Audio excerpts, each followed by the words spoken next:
Good morning and good afternoon. Morning. Morning, good morning.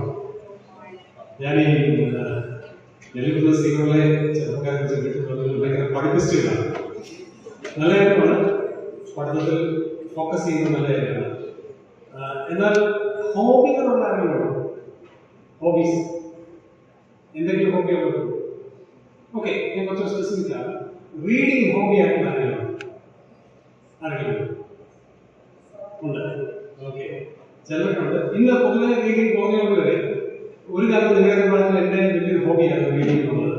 ഇന്ന് ഞാൻ അധികം വായിക്കാൻ പറ്റുന്നില്ല, വായിക്കാറുണ്ട്. ഫോക്കസ്ഡ് ആയിട്ട് എനിക്കിഷ്ടമുള്ള ചില മേഖലകൾ മാത്രമാണ് തിരഞ്ഞെടുത്ത് വായിക്കുന്ന രീതിയാണ് തോന്നിയിട്ടുള്ളത്. പണ്ടും ഇന്നും ഞാൻ ചെറുകഥകൾ വായിക്കാം. ഞാൻ പത്രപ്രവർത്തനം നിങ്ങൾക്ക് അറിയാമെന്ന് ഞാൻ കരുതുന്നു. മലയാളത്തിലെ എഡിറ്റോറിയൽ സ്റ്റാഫായിരുന്നു. കോട്ടയത്ത് പ്രധാനമായിട്ട് വർക്ക് ചെയ്യുന്ന സമയത്താണ് പ്രധാനമായിട്ട് വേണ്ടി വിളിച്ചത്. അപ്പം അന്നും ഇന്നും ഞാൻ ചെറുകഥകൾ വായിക്കും. നിങ്ങൾ കഥകൾ വായിച്ചിട്ടുണ്ടാവുന്ന ഞാൻ കരുതുകയാണ്. ഞാൻ ചോദിക്കട്ടെ, which is the greatest short story ever told? ഇതുവരെ ചരിത്രത്തിൽ ഉണ്ടായിട്ടുള്ള ഏറ്റവും മികച്ച ചെറുകഥ എന്ന് പറയുന്നത് ഏതാണ്? ആന്റൺ ചെക്കോവിന്റെയാണോ? എഡ്ഗർ അലൻ പോലെയാണോ? അതുപോലെ ഫ്രാൻസ് കാഫ്കയാണോ? മാർക്ക് ട്വെയിൻ ആണോ? പിന്നെ എഴുതുന്ന പുള്ളി എന്താ പേര്? ആർതർ കനാൻ ഡോയിലാണോ? മാർക്ക് ട്വെയിൻ ആണോ? ഓ ഹെൻറി ആണോ? അല്ലെങ്കിൽ മലയാളത്തിലെ നിങ്ങളുടെ പ്രിയപ്പെട്ട എഴുത്തുകാർ ആറ് എഴുത്തുകളാണ് ഏറ്റവും മികച്ച ചെറുകഥ? നിങ്ങളുടെ മത്സരങ്ങൾക്ക് ഉത്തരങ്ങൾ വരുന്നുണ്ടാവില്ലേ? പക്ഷെ ഞാൻ ആണോ പരിചയപ്പെട്ടോ? ലോകത്തിലെ ക്ലാസിക് ഷോർട്ട് സ്റ്റോറീസ് എഴുതിയിട്ടുള്ള അത് പരിചയപ്പെടും, അവിടെ വായിക്കണം. അത് നമ്മുടെ വായന ഒത്തിരി വിപുലപ്പെടുത്തുന്നതാണ്. ഇത്തരം ചെറുകളെ തെരഞ്ഞെടുത്ത് വായിക്കും. ഇംഗ്ലീഷിലാണ് ചിലപ്പോൾ ചിലരൊക്കെ ഓ ഹെൻറിയുടെ കഥകൾ നിലനിൽക്കുന്നുണ്ട്, അതൊക്കെ നിങ്ങൾ വായിക്കാൻ ശ്രമിക്കുകയും. പക്ഷെ ഇതൊക്കെ വായിച്ചതിന് അടിസ്ഥാനത്തിൽ ഞാൻ പറയാം, I would say the best short story ever told was that of Jesus Christ. യേശുക്രിസ്തു പറഞ്ഞ ഒരു ചെറുകഥയാണ്. അതാണ് ഏറ്റവും സുന്ദരമായ, ഒത്തിരി ഭാവങ്ങൾ ഉൾക്കൊള്ളുന്ന ഒരു സ്റ്റോറിയാണ്.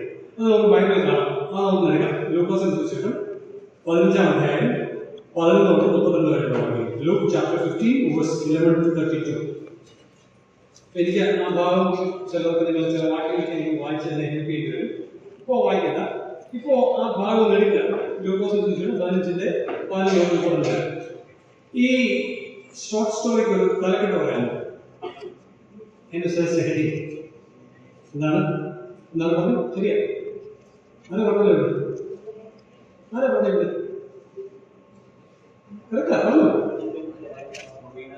കുടിയനായ പുത്രനായ. ഓക്കെ, ശരി. ആ തലക്കെട്ട് എല്ലാവരും യോജിക്കുന്നു. ആ ശിക്ഷ ശരിയാണ്. ഞാൻ ചോദിക്കട്ടെ, ഈ മുടിയനായ പുത്രൻ എന്തോ ഒന്നിച്ചത്? അവന്റെ പണം അവൻ ഇല്ലായ്മ ചെയ്തു. പക്ഷെ അത് അവന്റെ പണം അല്ലേ, വേറെ ആരുടെ പണമല്ല. അവന് കിട്ടേണ്ടുന്ന ഭാഗം വായിച്ച് ഈ സ്റ്റോറി നിങ്ങൾക്കറിയാം. അതുകൊണ്ടാണ് ഞാൻ അപരിചിതമായ ഒരു കാര്യം എടുക്കാതെ പരിചിതമായിട്ട് സ്റ്റോറി എടുക്കുന്നത്. ഈ സ്റ്റോറിയിൽ ചില കാര്യങ്ങൾക്ക് ഒരു ചോദ്യം ചിന്തിക്കാൻ കഴിയും. അവന്റെ പണമാണ് അവൻ പോയി നഷ്ടപ്പെട്ടത്, അത് വേറെ ആരെയും കുറിച്ചില്ല. പിന്നെ രണ്ടാമതാണ് നശിപ്പിച്ചത് പറയുന്നത് ബന്ധങ്ങളും അത് അവനും അപ്പനുമായിട്ട്, അവനും സഹോദരമായിട്ടുള്ള ബന്ധമാണ്.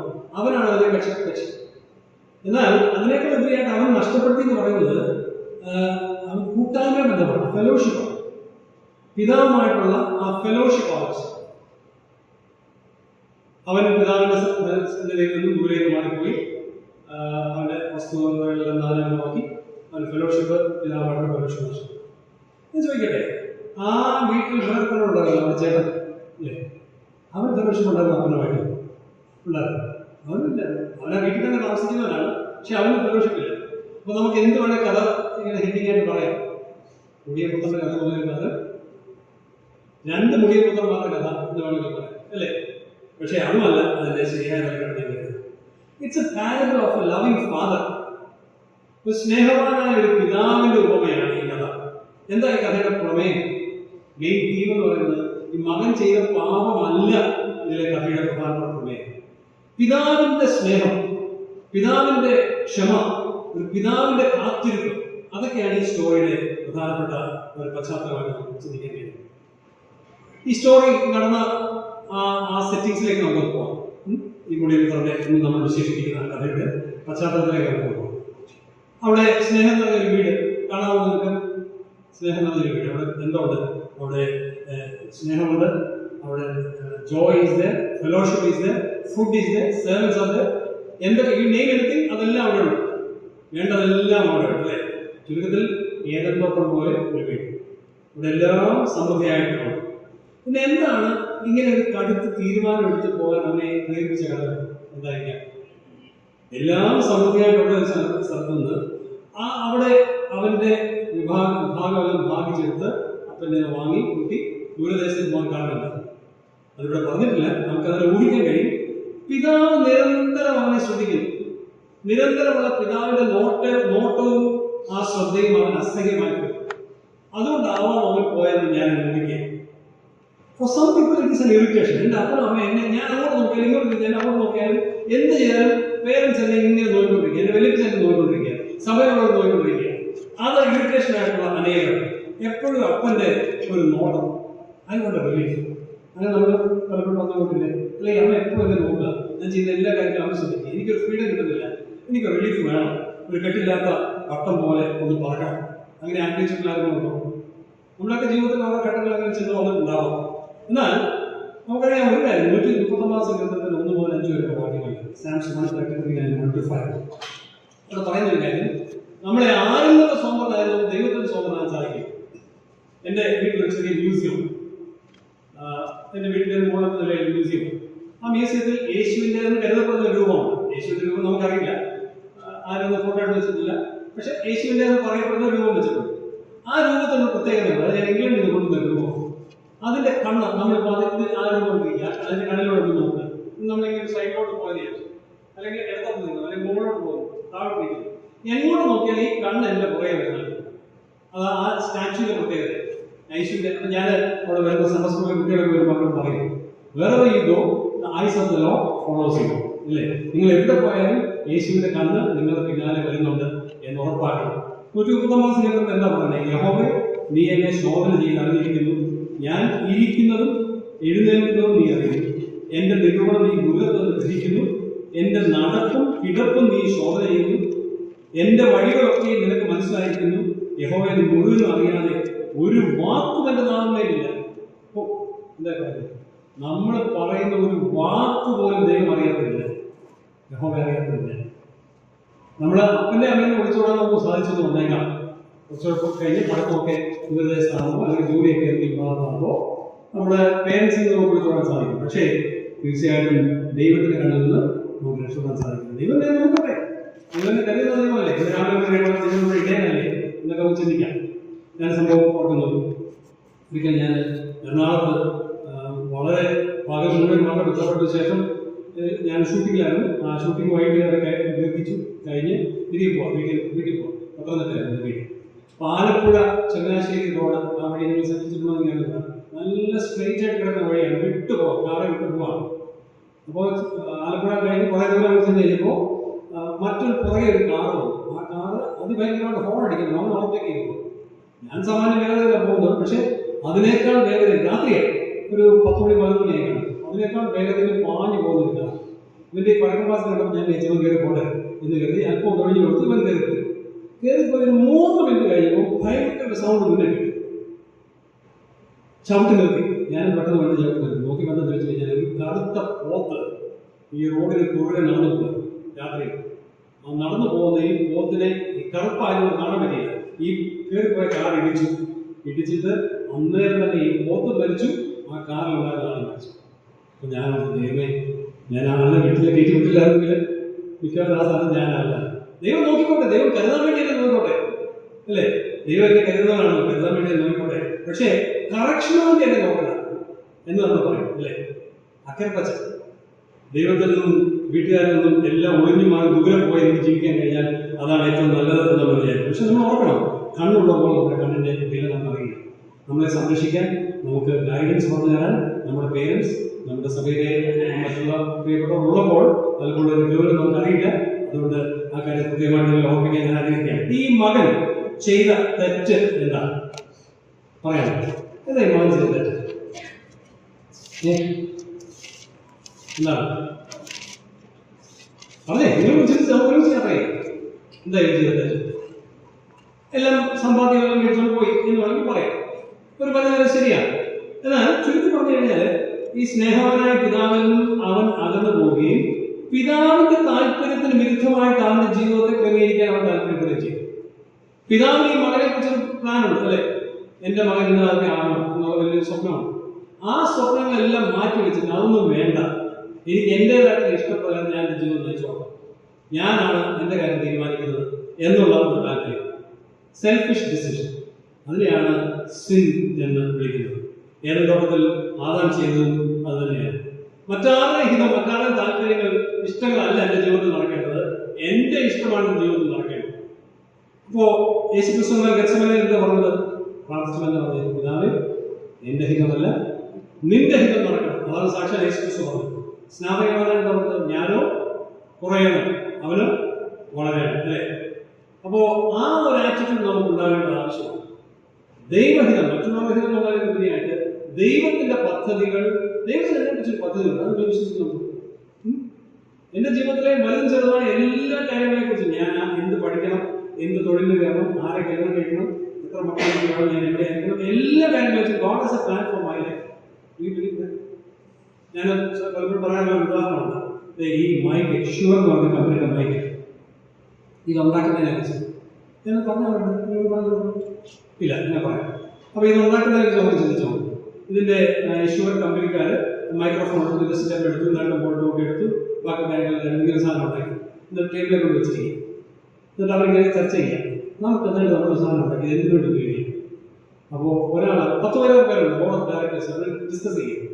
ഒരാൾ പറഞ്ഞു നമുക്കിതൊരു പിന്നെ ടെലിവിഷനായിട്ട് ഉപയോഗിക്കും, വേൾഡ് കപ്പ് വരാൻ പറ്റില്ല, T20 വേൾഡ് കപ്പ് വരാൻ പോകുന്നത് ടെലിവിഷനായിട്ട് ഉപയോഗിക്കും. വേറൊരാൾ പറഞ്ഞു നമുക്കൊരു കമ്പ്യൂട്ടറായിട്ട് ഉപയോഗിക്കും.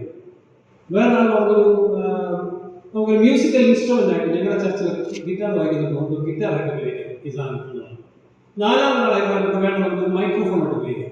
അപ്പോൾ ആ കൂടെ ആശയപ്പെടുക, കൺഫ്യൂഷൻ അല്ലേ, കൺഫ്യൂഷൻ തീർക്കണമേ എന്നൊക്കെ പാടിയതില്ല. എന്തായാലും അവര് അവസാനം വോട്ട് ഇടാൻ തീരുമാനിച്ചു. ഭാഗ്യത്തിന് ഏറ്റവും കൂടുതൽ വോട്ട് മൈക്രോഫോൺ ഉള്ളതിന് കിട്ടി. അതുകൊണ്ട് ഇവർ മൈക്രോഫോൺ ആയിട്ട് ഉപയോഗിക്കാൻ തീരുമാനിച്ചു. അങ്ങനെയാണോ സാധിച്ചത്? ആണോ?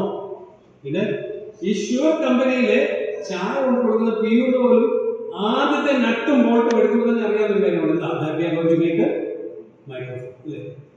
ഈ ഇതിന്റെ നമ്മൾ പറയുന്നത് 3,000-4,000 രൂപ താഴെ ഇരിക്കുന്നത്. അത്രയും വിലയുള്ള ഈ വസ്തു നിർമ്മിക്കുന്നതിന് മുൻപ് അതിന് നിർമ്മാതാക്കൾക്ക് ഇത്ര വ്യക്തമായ ഒരു ബ്ലൂ പ്രിന്റും പ്ലാനും ഉണ്ടെങ്കിൽ ഞാൻ ചോദിക്കട്ടെ, ദൈവത്തിന്റെ സാദൃശ്യത്തിൽ, ദൈവത്തിന്റെ സാരൂപ്യത്തിൽ മജ്ജയും മാംസമുള്ളവരായി എന്നെ ഈ ഭൂമിയിലേക്ക് സൃഷ്ടിച്ചിട്ടുണ്ടെങ്കിൽ ദൈവത്തിന്റെ പ്ലാനില്ലേ? God has a very specific plan. God has got a very definite plan for each and every one of us. നമ്മുടെ ഓരോരുത്തരുടെ ജീവിതത്തെക്കുറിച്ച് ദൈവത്തിന് വ്യക്തമായ പദ്ധതിയുണ്ട്. ആ പദ്ധതി നമ്മുടെ ജീവിതത്തിൽ നിറവേറുവാനില്ലയാണ്. ശരി, നമുക്ക് മുന്നോട്ട് പോകാം. ഈ പയ്യന്റെ പോക്കറ്റിൽ കാശൊക്കെ ആയിട്ടാണ് പോവാം അല്ലേ. ഈ പോക്കറ്റിലുള്ളത് എങ്ങനെ സമ്പാദിച്ച പണമാണ്? അവന്റെ ഹാർഡ് പണിയാണ് ആണോ? അവന്റെ ഇന്റലക്ട് ബുദ്ധി ഉപയോഗിച്ച് അത് വർക്ക് ചെയ്ത് ഉണ്ടാക്കിയ പണമാണോ? അല്ല, പിന്നെ എവിടുന്ന പണമാണ്? അപ്പൻ കൊടുത്താണ് അല്ലേ. അപ്പന്റെ ഗിഫ്റ്റാണ് എന്ന് വെച്ചാൽ മെയ്യനല്ലാതെ കിട്ടിയ പണമാണ്, വേർക്കാതെ കിട്ടിയ പണമാണ്, സമ്പാദിച്ച പണമാണ്.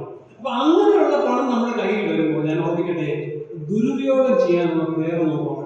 നിങ്ങൾ ശ്രദ്ധിക്കണം, നിങ്ങളുടെ കയ്യിലേക്ക് ഇനി പണം വരാൻ പോകണം ഭാവി. അപ്പൊ മെയ് അല്ലാതെ കാശ് കിട്ടിയ ഇന്ന് ഗൾഫിലുള്ള പല പേരൻസിനോടും ഞാൻ മൊത്തം പോകുന്ന ക്ലാസ് എടുക്കുമ്പോൾ പറയാറുണ്ട്, പലരും പറയാറുണ്ട്, ഞങ്ങളുടെ മക്കൾ അവർക്ക് വേണ്ടതെല്ലാം ഞങ്ങൾ കൊടുക്കും, ആര് കൊടുക്കും. എന്താണെന്നറിയാമോ? അവർ ഞങ്ങളൊക്കെ കഷ്ടപ്പെട്ട് എവിടെ വരെ എത്തിയത്, ഞങ്ങളുടെ കഷ്ടപ്പാട് അവർ അറിയരുത്. അത് ശരിയാണ്. അപ്പന്മാരുടെ അമ്മമാരെ കഷ്ടപ്പാട് മക്കൾ അറിയണം, അവർ അറിയണം. അവർ കഞ്ഞി കുടിച്ചെങ്കിൽ കഞ്ഞി കുടിച്ചാൽ കഴിഞ്ഞതെന്ന് അറിയണം, അല്ലെങ്കിൽ കഴിക്കാനൊന്നും ഇല്ലാതെന്നൊന്നും പട്ടിണിയായാലും പട്ടിണിയാണെന്ന് അറിയണം. അപ്പൊ അപ്പം മാത്രമേ ആ പണത്തിന് വില ഉണ്ടാകും. Okay, Genesis 33:17 വായിക്കാമോ? 33:17 ആരെങ്കിലും വായിക്കാം. മനുഷ്യനോട് കൽപ്പിച്ചതോ, മനുഷ്യനോട് ദൈവം കൽപ്പിക്കുക എന്ന് പറയുന്നത് കൽപ്പിക്കുന്നത്, നീ നിന്റെ ഭാര്യയുടെ വാക്കനുസരിക്കുകയും പിന്നീട് ഞാൻ കൽപ്പിച്ച വൃക്ഷഫലം തിന്നുകയും ചെയ്തത് കൊണ്ട് നിന്റെ നിമിത്തം ഭൂമി ശപിക്കപ്പെട്ടിരിക്കുന്നു. നിന്റെ നിമിത്തം നിന്റെ ആയുഷ്കാലമൊക്കെയും നീ കഷ്ടതയോടെ അതിൽ നിന്ന് അഹോമത്തി കഴിക്കും. ദൈവം നമ്മളോട് മനുഷ്യരോട് പറഞ്ഞിരിക്കുന്നത് നീ കഷ്ടപ്പെടണം, അധ്വാനിക്കണം, നെറ്റിയിൽ വേർപ്പ് വേണം, അങ്ങനെ ജോലി ചെയ്യണം പറഞ്ഞേക്കണം. അതുകൊണ്ട് നമ്മൾ ലോട്ടറി കച്ചവടത്തിലൂടെ അല്ലെങ്കിൽ ഗ്യാമ്പിളിലൂടെ കൈക്കൂലിക്കൂടെ അല്ലെങ്കിൽ ഊഹക്കച്ചവടത്തിലൂടെ നെയ്യനങ്ങാതെ പണം ഉണ്ടാക്കാനുള്ള ശ്രമം നമ്മൾ നടത്തരുത്. That will lead to sin. അതോടൊപ്പം തന്നെ ഞാൻ ഓർപ്പിക്കട്ടെ, നിങ്ങൾ ഈ പല ബിസിനസ് മേഖലയിൽ വരാൻ സാധ്യതയുള്ളവരാണ്. നിങ്ങൾ അങ്ങനെയുള്ള കാര്യങ്ങളിൽ ഏർപ്പെടുമ്പോൾ ദൈവമക്കളുമായിട്ടുള്ള ബിസിനസ് ബന്ധങ്ങൾ മാത്രമേ നമുക്ക് അനുവദിച്ചു, അല്ലെങ്കിൽ പാപം ചെയ്യാൻ മടിയില്ലാത്തവരുമായി ചേർന്നുള്ള നമ്മുടെ സ്ഥാപനത്തിൽ ജോലി ചെയ്യുന്ന പോലെ നമ്മൾ സ്വന്തമായിട്ട് ബിസിനസ് ചെയ്യുമ്പോൾ, കൂട്ടുകൃഷി ചെയ്യുമ്പോൾ ഒരിക്കലും അവിശ്വാസികളുമായി ഇണയെല്ലാപ്പെടേണ്ടത് പലപ്പോഴും വിവാഹത്തോടെന്നാണ് പറയാറ്. മാത്രമല്ല, അത് ശരിയാണ്. എന്നാൽ അതിനേക്കാൾ ഉപരിയായിട്ട് നാം ഏർപ്പെടുന്ന തൊഴിൽ മേഖലകളിൽ അത് ഇണയിലേർപ്പെടാൻ പാടില്ല എന്നുള്ളത് നമുക്ക് ഓർക്കണം. ഓക്കെ, 14 വാക്യം വായിക്കാം. ലൂക്കോസ് 15 വായിക്കാമാണെങ്കിൽ. എല്ലാം ചെലവഴിച്ച ശേഷം ആ ദേശത്ത് കഠിനക്ഷാമം ഉണ്ടായിട്ട് അവന്റെ പോക്കറ്റിലും കാര്യമായി അല്ലേ, എല്ലാം ചെലവഴിച്ചു. പക്കരപ്പച്ചെല്ലാം ഉണങ്ങി. ഒടുവിൽ അവന് ജോലി കിട്ടി. ആ ജോലി തന്നെ കഷ്ടിച്ചാൽ കിട്ടി. എന്താ കിട്ടിയത്? പന്നിയെ തീറ്റ അല്ലേ. ഈ പന്നിയെ തീറ്റ എന്ന് പറയുന്നത് യഹൂദന്മാരെ സംബന്ധിച്ച് നിഷിദ്ധമായ കാര്യമാണ്. നമ്മൾ വായിക്കുന്നുണ്ട്. ഇയാൾക്ക് ധാരാളം സ്നേഹിതന്മാരുണ്ടായിരുന്നു. അത് നമ്മൾ വായിക്കുന്നുണ്ട്, അതിന് മുൻപ് വായിക്കുന്നു. ആ സ്നേഹിതന്മാരോടാണ് ഈ പൈസ എല്ലാം അടിച്ചു പൊളിച്ചത്. ഈ സ്നേഹിതന്മാർ ആരെങ്കിലും ആവശ്യമുള്ളവർ ഇദ്ദേഹത്തെ സഹായിച്ചു? ആരും സഹായിച്ചില്ലേ? ആവശ്യം വരുമ്പോൾ ലോകബന്ധങ്ങൾ നമ്മളെ സഹായിക്കും നമ്മൾ വിചാരിക്കും, പക്ഷെ പലപ്പോഴും കിട്ടത്തില്ല എന്നുള്ളതാണ് യാഥാർത്ഥ്യം. എനിക്കറിയാവുന്ന ചില സുഹൃത്തുക്കൾ, അവർക്ക് പൊളിറ്റിക്സിൽ നല്ല ബന്ധങ്ങളുണ്ട്, പോലീസിൽ ബന്ധങ്ങളുണ്ട്, മാധ്യമങ്ങളിൽ ബന്ധങ്ങളുണ്ട്, ധനികരായ ആളുകളിൽ. പക്ഷേ ആവശ്യം വരുന്ന ഘട്ടങ്ങളിൽ ആരും നമ്മളെ സഹായിക്കുന്നില്ല. ഇന്നലെ നിങ്ങൾ ആത്മഹത്യ ചെയ്തത് ചിലപ്പോൾ പത്രത്തിൽ വായിച്ചല്ലേ, CJ റോയി, കോൺഫിഡൻസ് ഗ്രൂപ്പിന്റെ തലവൻ. അദ്ദേഹത്തിന് ഇതിന്റെ കുറവാണ്. അദ്ദേഹത്തിന് പണമുണ്ട്, എല്ലാ ബന്ധങ്ങളുണ്ട്, പൊളിറ്റിക്കൽ റിലേഷൻഷിപ്സ് ഉണ്ട്, പോലീസുമായിട്ട് ബന്ധമുണ്ട്, മീഡിയയുമായിട്ട് ബന്ധമുണ്ട്, ഒത്തിരി ബന്ധങ്ങളുണ്ട്. പക്ഷെ അദ്ദേഹത്തിന്റെ ജീവിതത്തിലെ സന്ദിഗ്ധ ഘട്ടം വന്നപ്പോൾ അവിടെ അദ്ദേഹത്തെ സഹായിക്കാൻ ആരുണ്ടായിരുന്നില്ല. ഇത് നമ്മുടെ ഒക്കെ അവരുടെ അനുഭവമായിട്ട് മാറും. എൻ്റെ അനുഭവമായിട്ടുണ്ട്. ഞാൻ എൻ്റെ പഠനത്തിന്റെ ഒരു ഘട്ടത്തിൽ ഗ്രാജുവേഷൻ കേരളത്തിലായിരുന്നു, പോസ്റ്റ് ഗ്രാജുവേഷൻ ചെയ്തപ്പോൾ ബോംബെയിലായിരുന്നു, സെന്റ് ജെയിംസ് കോളേജ്. അവിടെ പോയ ഘട്ടത്തിൽ എന്നെ സഹായിക്കുമെന്ന് അവർ കരുതിയ ചില ആൾക്കാരുണ്ടായിരുന്നു. എൻ്റെ ജീവിതത്തിൽ വളരെ നിർണായകമായ ഘട്ടത്തിൽ അവർ സഹായം ആവശ്യമായി വന്നു. പക്ഷെ അവരെ സഹായിച്ചില്ല. ആ സമയത്ത് ഞാൻ എഴുതിയ ഒരു പാട്ട് പിന്നീട് മാരാമൺ കൺവെൻഷനിൽ അവരെടുക്കുകയുണ്ടായി. എൻ്റെ യേശു നായകൻ എനിക്ക് നല്ല സ്നേഹിതൻ. അതിലൊരു ചർച്ച ഇങ്ങനെയാണ്: ആരും സഹായമായില്ലാതെ ഞാൻ പാരം വലഞ്ഞിടും വേളയിൽ അരുമയോടൻ അരികിൽ വന്ന ആത്മനാഥൻ യേശുവാ. എൻ്റെ യേശു നായകൻ ആരും സഹായമായില്ലാതെ വരുന്ന സാഹചര്യം. വേറെ പാട്ടുണ്ട്, അതേ സമയത്ത് തന്നെ എഴുതിയാണ്: മനുജാതിയിലാശ്രയിച്ച അനുവേലം നിരാശയല്ലോ മാനുവേല നിൻ പദതാരിണം മാനനീയമനുദിനം. നമുക്ക് മനുഷ്യരിൽ ആശ്രയിച്ചാൽ ആശ്രയങ്ങളൊക്കെ നമ്മളെ സഹായിക്കുമെന്ന് കരുതും. പക്ഷേ തക്ക സമയത്ത് വരുമ്പോൾ ആശ്രയം ഒന്നും കിട്ടിയത്. ഓക്കെ, നമ്മൾ കഥ മുന്നോട്ട് പോകാണ്. 17 വാക്യം കഥയിലെ ടേണിംഗ് പോയിന്റാണ് ഇവിടെ കാണുന്നത്. 17 വാക്യം വായിക്കാമോ? 15 വാക്യം 17. എന്റെ അപ്പന്റെ എത്ര കൂലിക്കാർ ഭക്ഷണം കഴിച്ച് ശേഷിപ്പിക്കുന്നു, ഞാനോ വിശപ്പ് കൊണ്ട് നശിച്ചു പോകുന്നു. ഞാൻ എഴുന്നേറ്റ് അപ്പന്റെ അടുക്കൽ ചെന്ന് അവനോട്, അപ്പ, ഞാൻ സ്വർഗത്തോടും നിന്നോടും പാപം ചെയ്തിരിക്കുന്നു. ഇനി നിന്റെ മകൻ എന്ന പേരിന് ഞാൻ യോഗ്യനല്ല. ആ വാക്യം തുടങ്ങുമ്പോ 17 വാക്യത്തിൽ തുടങ്ങുമ്പോ അപ്പോൾ സുബോധം വന്നിട്ട് അപ്പൊ അവരെന്ത് വന്നു? സുബോധം കിട്ടി. അതിനർത്ഥം അത്ര ബന്ധമില്ലായിരുന്നു, സുബോധം ഇല്ലായിരുന്നു എന്ന് വെച്ചാൽ പിതാവിന്റെ അടുത്തേക്ക് മടങ്ങിപ്പോകാൻ അവൻ തീരുമാനിക്കുന്നവരെ അവൻ സുബോധമില്ല കഴിയുക. ജീവനുള്ള ദൈവത്തിലേക്ക് മടങ്ങി വരാത്തപ്പോൾ കാലം നമ്മൾ സുബോധമുള്ളവരല്ല. ഓർക്കണം, നമ്മുടെ ജീവിതത്തിൽ നല്ല മാർക്ക് വാങ്ങിയിട്ടുണ്ടാവാം, നല്ല നേട്ടങ്ങൾ കൈവരിച്ചിട്ടുണ്ടാവും, നല്ല ജോലി കിട്ടിയിട്ടുണ്ടാവും. പക്ഷേ ജീവനുള്ള ദൈവത്തിലേക്ക്, ആ സ്നേഹമായ ദൈവത്തിലേക്ക് മടങ്ങി വരുവാൻ നാം തീരുമാനിക്കുന്നത് വരെ നമുക്ക് മറ്റെന്തെങ്കിലുമൊക്കെ ഉണ്ടെങ്കിലും സുബോധമുള്ളവരല്ല എന്ന് ഞാൻ ഓർമ്മിക്കാൻ ആഗ്രഹിക്കുന്നു. ഞാൻ ചോദിക്കട്ടെ, എവിടെയായിരുന്നു നിങ്ങളുടെ സ്ഥാനം? നിങ്ങളിപ്പോൾ എവിടെയാണ്? പിതൃഭവനത്തിലാണോ അതോ ആ പിതാവിനെ അപേക്ഷിച്ച് ദൂരസ്ഥാനത്താണോ? അങ്ങനെ ചോദിച്ചാൽ അതിന്റെ അർത്ഥം നിങ്ങൾക്ക് മനസ്സിലാവുന്നില്ല. അതുകൊണ്ട് ഞാൻ വിശദീകരിക്കുന്നില്ല. പിതാവിന്റെ ഭവനത്തിലെ സമ്പത്ത് ആസ്വദിക്കാൻ നിങ്ങൾക്ക് കഴിയുന്നുണ്ടോ? ആ പിതാവിന്റെ ഭവനത്തിൽ സന്തോഷമുണ്ടെന്ന് അനേകം അറിയില്ല, അവിടെ സമാധാനമുണ്ടെന്ന് അനേകം അറിയില്ല. ഒരു വാക്യം ഞാൻ വായിക്കാം. എബ്രായർ ലേഖനം 4-9 വാക്യം. Hebrews 4:9. ആരെങ്കിലും പെൺകുട്ടികൾ ആരെങ്കിലും വായിക്കാമോ? Hebrews 4:9. എബ്രായർ 4:9.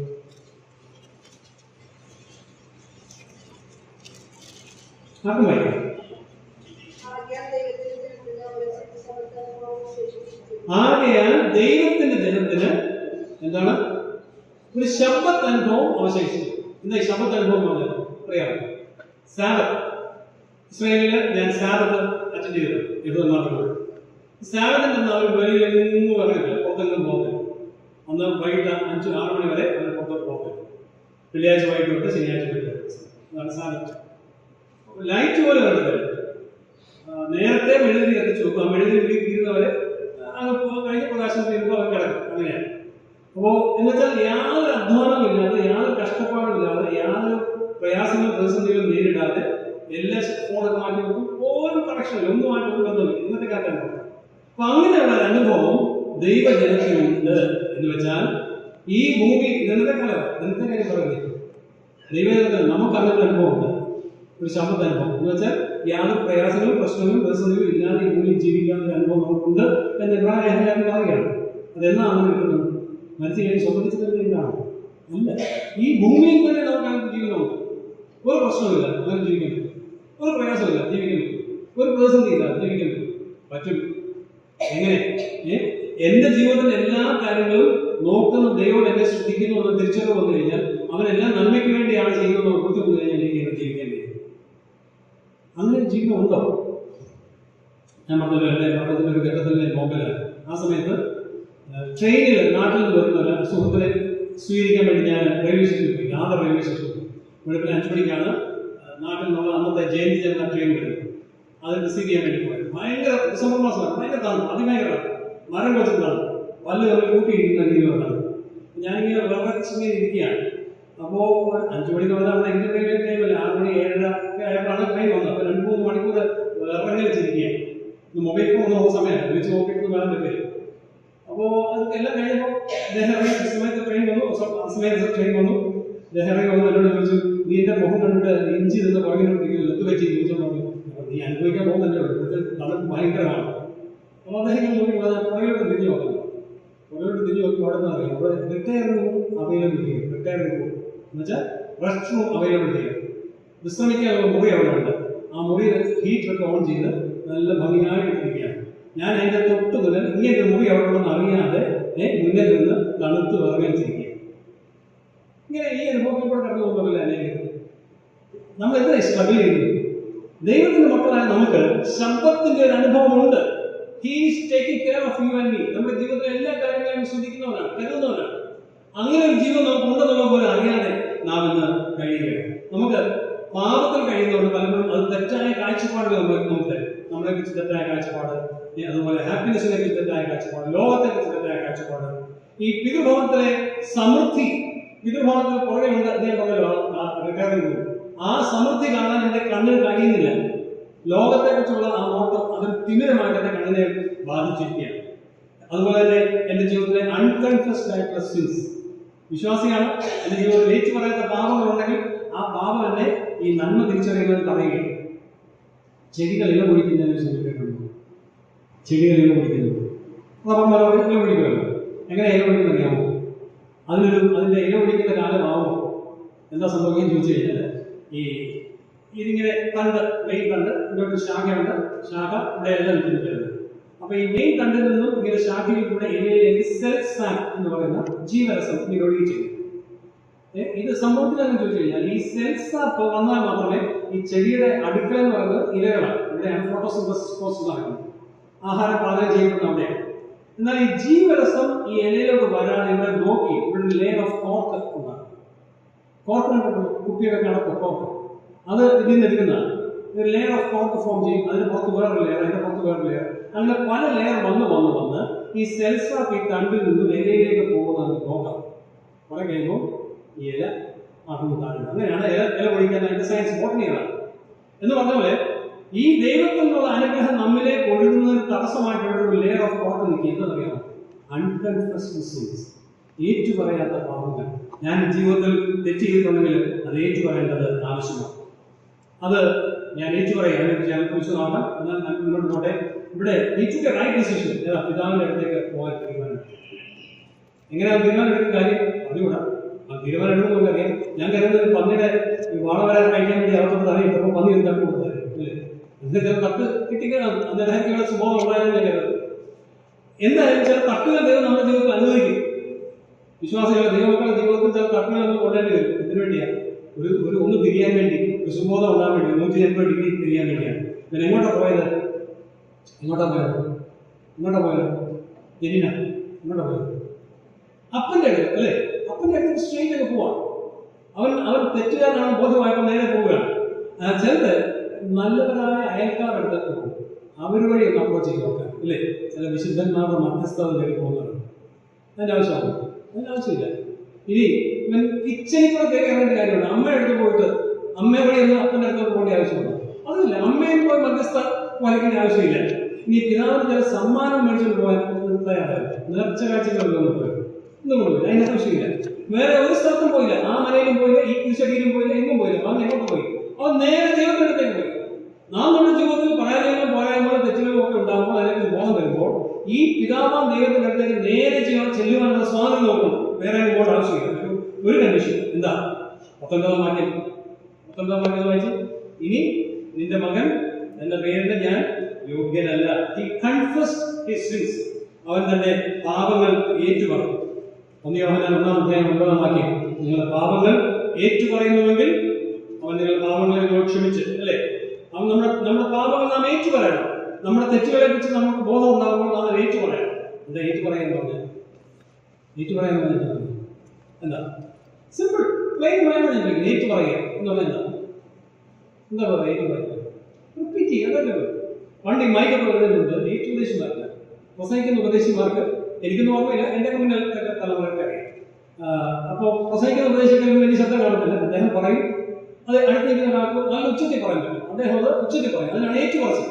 അപ്പോൾ ഉപദേശം പറയാ, യേശു ക്രിസ്തു പാപികളെ രക്ഷിക്കാൻ ലോകത്തിൽ വന്നു എന്ന് ഉപദേശം പറയുമ്പോൾ ഏറ്റുപദേശം എന്ന് പറയും, യേശു ക്രിസ്തു വന്നതാ തോന്നുന്നത് എന്നാണ് പറയുന്നത്. അല്ല, ഉപദേശം എന്ന് പറയുന്നോ അത് അതുപോലെ റിപ്പീറ്റ് ചെയ്യുകയാണ്, ഏറ്റുപറയുക എന്ന് പറയുന്നത് അല്ലെ? ദൈവത്തിന്റെ ആത്മാ പറയാണ്, മോനെ നീ ഒരു പാപം ചെയ്തു, മോനെ നീ ഒരു തെറ്റ് ചെയ്തു. അപ്പൊ നമ്മളെന്ന് പറയും, ഓ അതിന്റെ കഥാവ് പാപം എന്നൊക്കെ വിളിക്കണം. അത് ബലഹീനതയാണ്. ഇന്നത്തെ ലോകത്ത് ആ പാപം ചെയ്യാൻ, ആ കാര്യങ്ങൾ ചെയ്യാത്ത ആരാണുള്ളത്? യൂട്യൂബ് ചാനൽ പോയി കഴിഞ്ഞാൽ ഇത് തന്നെ വലിയ ആൾക്കാർ ചെയ്യുന്നത്. അങ്ങനെ കയറി പാപം എന്ന് വിളിക്കണം. അതിനെ കുറിച്ചാണ് നോ, ഇറ്റ്സ് നോട്ട് കൺഫെഷൻ. ദൈവാത്മാവ് നമുക്ക് ബോധം എത്തുമ്പോൾ, ഒരു പാപം ചെയ്തെന്ന് ബോധ്യം എത്തുമ്പോൾ, ഒരുപക്ഷെ വചനം വായിക്കുമ്പോഴായിരിക്കാം, അല്ലെങ്കിൽ ദൈവവചനം കേൾക്കുമ്പോഴായിരിക്കാം, തെറ്റ് ചെയ്തെന്ന് ബോധം വരുമ്പോൾ ആ സമയത്ത് അതുപോലെ ഏറ്റുപറയാൻ നമുക്ക് ഇടയാണ്. സുബോധം വന്നപ്പോൾ അവന്റെ ഭവനത്തെ പറ്റി അവനൊരു ട്രൂ വിഷൻ ഉണ്ടായി. പിന്നെ അവന് പോകുന്നവരെ ചെല്ലാൻ വേണ്ടി കുറെ സമയം എടുത്തതാണ്. പക്ഷെ ആ പോകുന്ന യാത്രയിൽ അവന്റെ കണ്ണിൽ എന്തായിരുന്നു? പിതാവിന്റെ ഭവനത്തിലെ ദാസന്മാർ പോലും സമൃദ്ധമായിട്ട് ഭക്ഷിച്ചിട്ട് ആഹാരം ഉപേക്ഷിക്കുന്ന ആ കാഴ്ച അവർ കാണുക. See, we have to live in this world with the perspective of eternity. ഈ ഭൂമിയിലാണ് നാം ജീവിക്കുന്നതെങ്കിലും നിത്യതയുടെ കാഴ്ചപ്പാട് നമുക്ക് ജീവിക്കാൻ കഴിയണം. നിങ്ങൾ സുവിശേഷത്തിലാണെന്ന് ഞാൻ തോന്നുന്നു, ഒരു സംഭവം നമ്മൾ വായിക്കുന്നു. 13:44 ആ വാക്യം വായിക്കാം. Matthew 13:44. അവിടെ ഒരു വ്യാപാരിയെ കുറിച്ച് മനുഷ്യനെ കുറിച്ച് നമ്മൾ വായിക്കുന്നുണ്ട്. ഒറ്റ വാഴത്തിൽ രൂപമാണ്. സ്വർഗ്ഗരാജ്യം വഴിയിൽ ഒളിച്ചു വെച്ച നിധിയോട് സദൃശം. അതൊരു മനുഷ്യൻ കണ്ടു മറച്ചിട്ട് തന്റെ സന്തോഷത്താൽ ചെന്ന് തനിക്കുള്ളതൊക്കെയും വിറ്റ് ആ വയൽ വാങ്ങി. ഓക്കെ, ആ സംഭവം നോക്കി പോയി എന്റെ മനസ്സിൽ നിന്ന്. പണ്ട് ഇസ്രായേലില് വീടുകൾക്ക് ഇടയ്ക്ക് മതിലില്ല. അപ്പൊ എനിക്ക് ആ പറമ്പിക്കുളം പോകണമെങ്കിൽ ഈ പറമ്പിക്കുളം പോകും. അപ്പൊ ചിലപ്പോൾ കുറ്റി കരണ്ടൊക്കെ കാണും. അതുകൊണ്ട് ചിലപ്പോൾ കൈ കമ്പി കാണും, അല്ലെങ്കിൽ വടി കാണും. അതിങ്ങനെ കുത്തി പോകുന്നു. അങ്ങനെ കുത്തി ഞാൻ ഇങ്ങോട്ട് പോവാം. ഈ പറമ്പിൽ ക്രോസ് ചെയ്തോട്ട് പോകുന്ന വഴിക്ക് ആ വായിൽ കൂടെ കയറി ഇറങ്ങി പോവാണ്. ഇങ്ങനെ കുത്തി കൊടുക്കുകയും സൗണ്ട് കിട്ടും. അസാധാരണ സൗണ്ട്. അന്ന് ആൾക്കാരുടെ നിധി അല്ലെങ്കിൽ നിക്ഷേപമൊക്കെ എന്ത് ചെയ്യും? അന്ന് ബാങ്കൊന്നും ഇല്ല.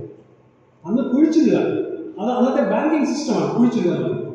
അപ്പോൾ അവിടെയാണ് ഞാൻ കണ്ടത്. പക്ഷെ ആ സ്ഥലം അത് മേടിച്ച ആളിന്റെ അല്ല, അത് അദ്ദേഹത്തിൻ്റെതല്ലായിരുന്നു ഒറിജിനലി.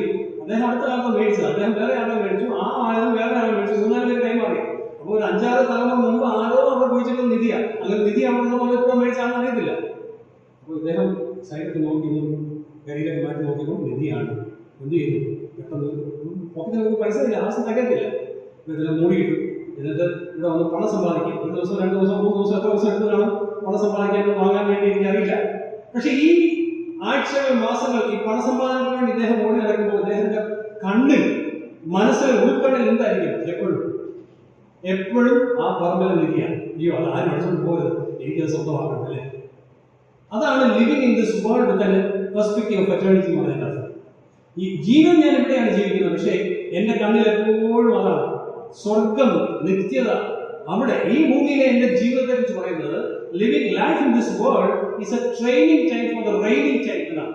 ഞാൻ വാഴാൻ പോവുകയാണ്, കർത്താവിനോട് വാഴാൻ പോവുകയാണ്. കഥയൊന്നുമല്ല, കർത്താവിനോട് അനന്തകാലം ഞാൻ വാഴാൻ പോവുകയാണ്. ആ വാഴാൻ പോകുന്ന കാലത്തെ ഒരു പരിശീലന കാലമാണ് ഈ മുന്നിൽ എന്റെ അല്പകാലം ചെയ്യുന്നത്. അതുകൊണ്ട് എന്റെ ജീവിതത്തിലെ ഓരോ മിനിറ്റും വിലയേറിയതാണ്. ഞാൻ വളരെ വേഗത്തിൽ മുന്നോട്ട് പോട്ടെ. 18-19 വാക്യം വായിക്കാമോ? ലൂക്ക് 15:18-19. ഞാൻ എഴുന്നേറ്റ് അപ്പന്റെ അടുക്കൽ ചെന്ന് അവനോട്, അപ്പ, ഞാൻ സ്വർഗത്തോടും നിന്നോടും പാപം ചെയ്തിരിക്കുന്നു. അവന് തിരിച്ചറിയലുണ്ടായി. എന്തായി? ഞാൻ പാപം ചെയ്തിരിക്കുന്നു. ഇവിടെയാണ് ഞാൻ പറയാൻ ആഗ്രഹിക്കുന്നത്. ആരോട് പാപം ചെയ്തെന്ന് പറഞ്ഞത്? നിന്നോടും സ്വർഗത്തോടൊന്ന് പാപം ചെയ്തത്. അങ്ങനെയുള്ളതൊന്നും വായിക്കുന്നുണ്ടോ? ഉണ്ടോ? സ്വർഗത്തോടൊന്നും പാപം ചെയ്തിട്ടുണ്ടോ? പക്ഷേ നമ്മൾ മനസ്സിലാക്കേണ്ട കാര്യം, നിന്നോട് പാപം ചെയ്താൽ, അല്ലെങ്കിൽ നമ്മുടെ സഭയിലുള്ള ഒരാളോട് പാപം ചെയ്താൽ, അല്ലെങ്കിൽ നമ്മുടെ അയൽക്കാരോട് പാപം ചെയ്താൽ, നമ്മുടെ കുടുംബത്തിലെ അംഗങ്ങളോട് പാപം ചെയ്താൽ, ആ പാപം ആരോട് ചെയ്യുന്നതായിട്ടാണ് ദൈവം പരിഗണിക്കുന്നത്? സ്വർഗത്തോട് ചെയ്യുന്ന പാപമായിട്ടാണ്. നിന്നോടും സ്വർഗത്തോടും, സഭാംഗത്തോടും സ്വർഗത്തോടും, അയൽക്കാരനോടും സ്വർഗത്തോടും ഞാൻ പാപം ചെയ്തിരിക്കുന്നു. എന്റെ കുടുംബാംഗത്തോടും ഞാൻ പാപം ചെയ്തിരിക്കുന്നു. അതേസമയം തന്നെ അത് സ്വർഗത്തോടുമാണ് എന്റെ പാപം. അല്ലാതെ ഞാൻ ചെയ്യുന്ന പാപം, തെറ്റ് ഒരു വ്യക്തിക്ക് വേറെ മാത്രമല്ല, അത് സ്വർഗത്തോടുള്ള പാപമാണ്. 20-ാം വാക്യം, ആ പിതാവ് അവനെ ആലിംഗനം ചെയ്യുന്നതായിട്ട് വായിക്കുന്നു അല്ലെ? 20-ാം വാക്യം. ഈ ആലിംഗനം ചെയ്യുന്ന സമയത്ത് ഈ പന്നിയുടെ ഗന്ധമൊന്നും ഈ പിതാവ് വന്നില്ല. ആ മകന്റെ കീറ്റ തുണി പിതാവ് കണ്ടില്ല. അവന്റെ വസ്ത്രത്തിൽ, അവന്റെ ശരീരത്തോടെ ചെളിയൊന്നും ആ പിതാവിന് ശ്രദ്ധയിൽപ്പെട്ടില്ല. അവന്റെ പ്രാകൃത രൂപമൊന്നും അവൻ കണ്ടില്ല. അവന്റെ മുടിയും ജടയും ഒക്കെ വിഗ്രഹമായി പോകുന്ന കാഴ്ചയൊന്നും ഈ പിതാവ് കാണുന്നില്ല. ആലിംഗനം ചെയ്തു, അവരെല്ലാം ക്ഷമിച്ചു. പിതാവ് എല്ലാം ക്ഷമിക്കുക. ഞാൻ എന്തിനാ പറഞ്ഞു ചോദിച്ചു കഴിഞ്ഞാൽ, നമ്മെ ഉള്ള അവസ്ഥയിൽ നമ്മുടെ എല്ലാ പോരായ്മകളോടുകൂടെ, നമ്മുടെ എല്ലാ വല്ലായ്മകളോടുകൂടെ, നമ്മുടെ എല്ലാ ഇല്ലായ്മകളോടുകൂടെ നമ്മെ സ്വീകരിക്കുവാൻ തയ്യാറുള്ള ഒരു കർത്താവ് നമുക്ക് വേണ്ടി ഉയർത്തി ജീവിക്കുന്നു. ആ ദൈവമാണ് നമ്മെ കാത്തിരിക്കുന്നത്. Is waiting for you. ആ ദൈവം നമ്മളെ സ്വീകരിക്കുന്ന ദൈവമാണ്.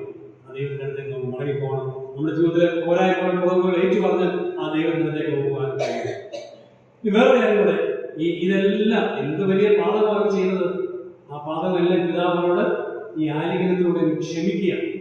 ക്ഷമിച്ചത് മാത്രമല്ല, പിന്നെ ഒരിക്കലും പിതാവ് ഓർക്കുന്നില്ല. 103-ാം സങ്കീർത്തനത്തിന്റെ 12-ാം വാക്യം വായിക്കുന്നത്. 103-ാം സങ്കീർത്തനം 12-ാം വാക്യം, ഉദയം അസ്തമയത്തോട് അകന്നിരിക്കുന്ന പോലെ എന്റെ പാപങ്ങളെ എന്നോട് അകറ്റി. ഉദയം അസ്തമയത്തോട്, ഇംഗ്ലീഷ് പറയുന്നത് ഈസ്റ്റ് ഫ്രം വെസ്റ്റ്.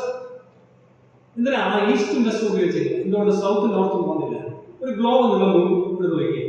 ഈ ഗ്ലോബിൽ ഇങ്ങനെ നോർത്തിലേക്ക് പോയാൽ നമ്മൾ നോർത്ത് പോൾ ചെല്ലുമ്പോൾ ആർട്ടിക് റീജിയൻ കാണും. ആർട്ടിക് റീജിയൻ കഴിഞ്ഞാൽ താഴെ പോകും. ഇനി താഴേക്ക് പോയി കഴിഞ്ഞാൽ, താഴെ അങ്ങ് സൗത്ത് പോളിൽ ചെന്ന് കഴിഞ്ഞാൽ അവിടെ അന്റാർട്ടിക് ആണ് അല്ലേ? അത് കഴിഞ്ഞാൽ പിന്നെ മേലോട്ട് പോകും. എന്നാൽ ഈസ്റ്റിലോട്ട് പോയാൽ എത്ര പോയാലും അറ്റത്തില്ല, വീണ്ടും ഇങ്ങനെ പോകും അല്ലേ? അപ്പോൾ ഈസ്റ്റ് വെസ്റ്റ് നമ്മൾ എന്തുമാത്രം ദൂരമാണ് അതൊരിക്കലും കാൽക്കുലേറ്റ് ചെയ്യുന്നത്. അതാണ് നോർത്തും സൗത്തും നമ്മൾ ഡിസ്റ്റൻസ് ഉണ്ട്, പക്ഷേ ഈസ്റ്റും വെസ്റ്റും നമ്മൾ ഡിസ്റ്റൻസ് ഇല്ല. അത് മനുഷ്യൻ ഊഹിക്കാൻ കഴിയുന്നതോ അതിനേക്കാൾ വളരെയധികം അകലത്തിലാണ്. അപ്പൊ ആ രീതിയിൽ നമ്മുടെ പാവങ്ങളെ നമ്മളോട് ക്ഷമിച്ച് നമ്മിൽ നിന്നും അകറ്റിയിരിക്കുന്ന ദൈവം.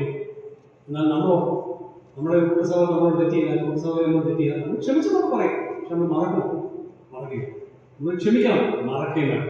കഥ തീർന്നില്ല. 25-ാം വാക്യത്തിലേക്ക് നാം വരുമ്പോൾ, അവിടെ ആ വീട്ടില് ദൂരദേശത്തല്ലാതെ ആ വീട്ടിൽ തന്നെ പാർക്കുന്ന മറ്റൊരു മകനുണ്ടായിരുന്നു. അവനും ഈ പിതാവുമായിട്ടും he had no fellowship, never had any kind of fellowship with his father. He never had an enjoyment of the special blessings in the family. അല്ലേ? ആ വീട്ടിലെ നന്മകളൊന്നും അവൻ ആസ്വദിക്കാൻ കഴിയുന്നില്ല. 29-ാം വാക്യം വായിക്കാമോ? 29-ാം വാക്യം, അവനവനോട്, ഇത്രകാലമായി ഞാൻ നിന്നെ സേവിക്കുന്നു, നിന്റെ കൽപ്പന ഒരിക്കലും ലംഘിച്ചിട്ടില്ല. അപ്പൊ ഇവൻ എന്താ പറയുന്നത്? അവൻ സ്വയം നീതിക്കാരനല്ല അല്ലേ? I am somebody, ഞാൻ നിന്റെ പുറത്ത് താമസിക്കുന്ന ആളാണ്, ഞാൻ ഇതൊരു കൽപ്പന ലംഘിച്ചിട്ടില്ല, ഞാൻ ഇങ്ങനെ ചെയ്തു. നമ്മള് ചുങ്കക്കാരന്റെ ഭാഗ്യങ്ങളൊക്കെ വായിക്കും, ഏറെക്കുറെ പോലെ അല്ലേ?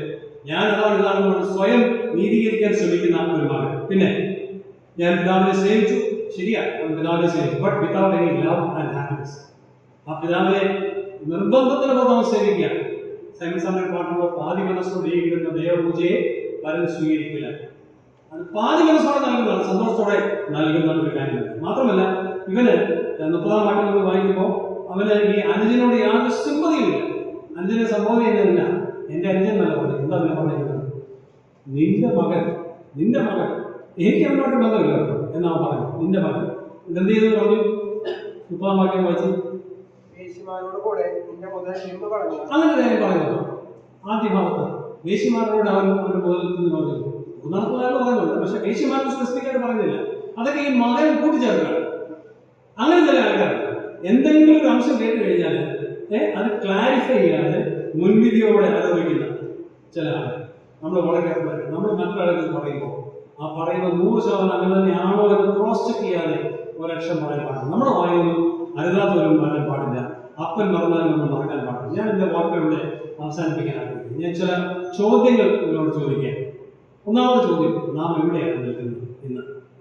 അപ്പൻ്റെ വീട്ടിലാണ്, ദൂരദേശത്ത്. എൻ്റെ അപ്പൻ്റെ ഹിതപ്രകാരം ഞാൻ ജീവിക്കുന്ന ആളാണോ? അപ്പൻ്റെ നോട്ടത്തെക്കുറിച്ച് ഞാൻ പരാതി പറയുന്നവരാണോ? പിതാവിന്റെ ഹിതത്തിന് വിരുദ്ധമായിട്ട് എൻ്റെ സ്വന്തം ഹിതപ്രകാരം എൻ്റെ ജീവിതത്തെ ക്രമീകരിക്കുന്നവനാണോ? അതിനാണ് ഞാൻ മുൻഗണന കൊടുക്കുന്നത്. മെയ് അനങ്ങാതെ എങ്ങനെയെങ്കിലും പണം സമ്പാദിക്കണം, അതിനുവേണ്ടിയുള്ള തത്രപ്പാടിലാണോ? ലോക മനുഷ്യനുമായിട്ട് ഇണചേർന്ന് ഇണയില്ലാത്തയാണോ ഞാൻ കാണിക്കുന്നത്? കണ്ണു തുറക്കാൻ എനിക്ക് അവസരം കിട്ടിയിട്ടും കണ്ണടച്ച് ഇരുട്ടാക്കുന്ന രീതിയാണ് എൻ്റെ ജീവിതത്തിലുള്ളത്. തെറ്റുകൾ ഏറ്റുപറഞ്ഞ് ഈ വൈകിയ നിമിഷത്തെങ്കിലും നമുക്ക് ദൈവത്തിലേക്ക് മടങ്ങി വരുവാൻ, പിതാവിന്റെ ഭാഗത്തേക്ക് മടങ്ങി വരുവാനിടയാണ്. ജ്യേഷ്ഠനെ പോലെ വീട്ടിലായിരിക്കും പാർക്കുന്നത്, എന്നാൽ പിതാവിൽ നിന്നും അകലെയാണോ ഞാൻ താമസിക്കുന്നത്? സ്വയം നീതിക്കാരനായിട്ട് മാറുകയാണോ? സഹോദരനോട് സഹോദരിയോട് ക്ഷമിക്കാത്തവരെ ഞാൻ തീർന്നിട്ടുണ്ടോ? സഹോദരനെ പറ്റി അപവാദം പറയുന്നവരാണോ? ഈ ചോദ്യങ്ങളെല്ലാം നാം നമ്മോട് തന്നെ ഈ മധ്യാഹ്ന വേളയിൽ ചോദിക്കണം. ഇത് നമുക്കൊരു മുന്നറിയിപ്പാണ്. ആ മുന്നറിയിപ്പിനെ അവഗണിക്കാതെ ഇരിക്കാം. Take A decision today. ദൈവം നിങ്ങളെ അനുഗ്രഹിക്കട്ടെ. നാമം